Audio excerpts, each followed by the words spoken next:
Ei, preste atenção aqui. Eu vou fazer uma pergunta que parece simples, mas ela é muito complexa. Como você tem ensinado o Evangelho de Jesus Cristo? Shalom, meus amados, eu sou o pastor Maurício Bulcão Souza e venho aqui para meditarmos em apenas um versículo que está em Provérbios 22, que é o versículo 6, que vai dizer assim: eduque a criança no caminho que ela deve andar, e até quando ela crescer, ela nunca se desviará dele. Ensine a criança no caminho. Amém? Teve um certo momento que Jesus estava com seus discípulos e ele estava dizendo que precisava ir para o Pai, que lá ia preparar a morada.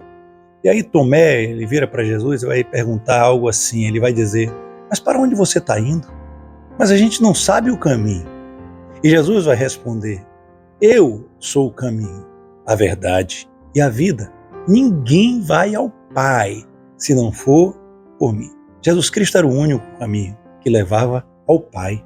Porque para levar a Deus, tem vários caminhos. Várias religiões têm o seu Deus. E só há um Deus criador, a gente sabe disso. Então termina todos apontando para o mesmo Deus. Só que há uma diferença. Só entra no céu quem é filho. Ou seja, Jesus está dizendo que o único caminho que leva ao Pai, não ao Deus, é Ele. Isso a gente sabe. A gente sabe também que Ele é a verdade. Não há mentira em Jesus. E a gente sabe que Ele é a vida, porque sem Jesus nós estamos mortos. Mas quando Jesus declarou que Ele era o caminho, a verdade e a vida, Ele declarou para os judeus. Ele declarou ali para o povo dele naquela hora. Então, o peso dessa palavra foi muito maior. E eu vou dizer por quê. Porque o povo, ele podia chegar até o pátio. E quando ele chegava ao pátio, ele ia, falar os seus pecados para pagar os pecados dele por propiciação dos pecados ali. E depois do pátio tinha um lugar santo, que ali os sacerdotes apresentavam as ofertas do povo, o boi, o cordeiro. E aí ele matava aquele animal por propiciação dos pecados daquele povo. E tinha um outro lugar, chamado Lugar Santíssimo, e ali só poderia entrar o sumo sacerdote uma vez por ano. E ali estava a presença de Deus, representada pela Arca da Aliança.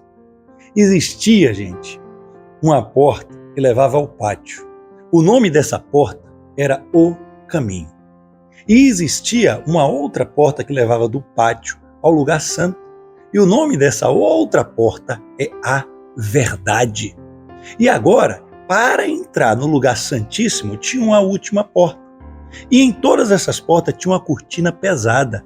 O lugarzinho era estreito, por isso que Jesus vai dizer que o caminho que leva a Deus é estreito e largo o caminho que leva à perdição. E muitos querem andar, a maioria quer andar no caminho largo, mas quem andar no caminho estreito vai passar pela essa última porta aí, ó. Essa última porta que só poderia passar o sumo sacerdote se chamava vida. E a vida, a porta chamada viva, levava à presença de Deus, onde estava a Arca da Aliança. Quando Jesus disse: eu sou o caminho, a verdade e a vida, o que ele estava dizendo é: não precisa mais passar por essas 3 portas físicas, não. Derruba tudo isso aí, derruba o templo, porque em 3 dias ele será reconstituído. Você lembra disso? Ele estava falando da ressurreição dele. Quando ele viesse, agora o caminho, a verdade e a vida é só por ele e não apenas mais por essas religiões. Percebe a profundidade de quando Jesus diz isso? Mas aqui está o caminho é Jesus. Mas o provérbio, voltando, não diz assim: ensina a criança o caminho. Não que não seja importante a gente ensinar a palavra de Deus, mas não é isso que Jesus está dizendo. Ensina a criança no caminho. Viva o caminho, viva a minha verdade. E aí sim a criança olhará para você e saberá como viver. Está dizendo: olha, não fale de uma maneira e haja de outra maneira. Eu quero que você viva dentro da minha palavra. Por isso que Paulo diz que ele se martirizava, que ele se chicoteava para poder não cair naquilo que prega, porque ele tem que andar no caminho, ele tem que ensinar no caminho e não apenas abrir a boca para arrotar santidade sem viver aquilo. Sabe, eu sou um pastor. Então imagine, as pessoas não podem estar lá para ouvir eu pregar porque eu tenho uma boa oratória, porque eu estou pregando a palavra de Deus, mas se eu saio dali e aquele povo me vê traindo minha esposa, e aquele povo me vê xingando as pessoas na rua, tratando mal as pessoas menos favorecidas, será que elas iriam naquela igreja para me ouvir pregar? Não, porque eu não estou ensinando no caminho, embora eu esteja ali como um hipócrita ensinando o caminho. Estão entendendo? É uma diferença muito grande. E por isso eu perguntei no início, como você tem ensinado a palavra de Deus? No caminho, como um verdadeiro filho de Deus, ou apenas o caminho, mas vivendo fora do caminho, como os hipócritas, religiosos e fariseus que Jesus batia? Jesus, no Sermão do Monte, ele vai dizer assim, ele vai ensinar todas as bem-aventuranças, né? Felizes os pobres do coração, felizes aqueles que têm sede, fome de justiça, ou seja, preencham-se disso. E aí depois ele vai dizer, agora, viva no caminho. Ele fala em outras palavras, ele vai dizer, vocês são sal da terra, vocês são a luz do mundo. Então agora, quando uma criança olhar para você, como você tem ensinado, ela vai olhar a sua vida no caminho e ela vai dizer, eu quero esse Jesus, eu quero viver isso aí, porque essa pessoa não é um hipócrita. Isso aqui é muito lindo, isso aqui é muito forte, amados.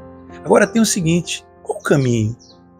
Qual o caminho que a gente deve seguir para as pessoas verem a gente? Porque o provérbio está dizendo, ensina a criança no caminho que deve andar, e a criança espiritualmente pode ser qualquer pessoa que ainda não conhece Jesus. É um menino, é uma criança, Paulo diz isso. Ou seja, ele diz, vocês ainda estão bebendo leite quando precisavam de carne.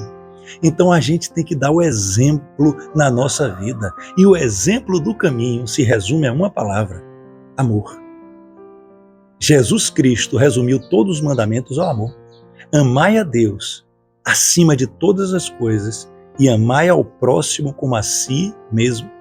Ele dá um mandamento que ele diz que resume toda a Bíblia, resume toda a lei e os profetas. Ele diz assim, faça para os outros aquilo que você gostaria que fizessem para você mesmo. E em outro momento, ele vai dizer, se você não ama o próximo a quem vê, como pode dizer que ama a Deus a quem não vê? Você é um mentiroso, você é um hipócrita. Imagine agora, eu vou colocar literalmente esse provérbio de ensine o menino, ensine a criança no caminho que deve andar.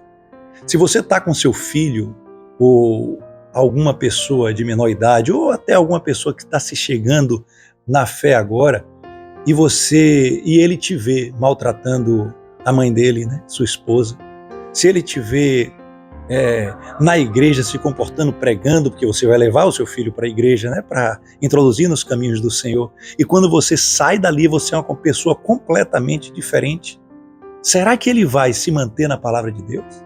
Ou será que ele vai dizer, essa igreja é uma hipocrisia só, eu não quero saber de Jesus, eu não quero saber de igreja, porque na igreja as pessoas se comportam de uma maneira, mas é tudo falsidade. Me diga aí você, com toda sinceridade, se quiser você posta aí nos comentários.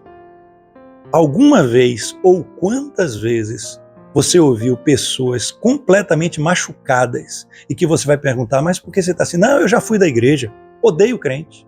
Ou então assim, eu saí da igreja porque só me apontava o dedo.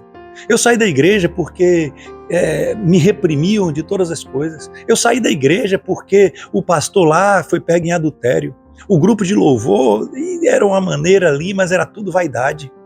Quantas vezes você vê pessoas machucadas na rua porque se decepcionaram, porque as pessoas pregavam o caminho, mas não viviam no caminho. Então nesse dia, eu quero dizer para você, ensina a criança no caminho que ela deve andar. E quando ela crescer, ela nunca se desviará dele. E se você está pensando aí, não, mas eu ainda não conheço o caminho para viver no caminho. Então você é a criança. Sabe qual é a dica para você? Ande com alguém que anda no caminho. E aí você vai aprender com ela. Para quando você aprender com ela, você imitá-la. Andar no caminho.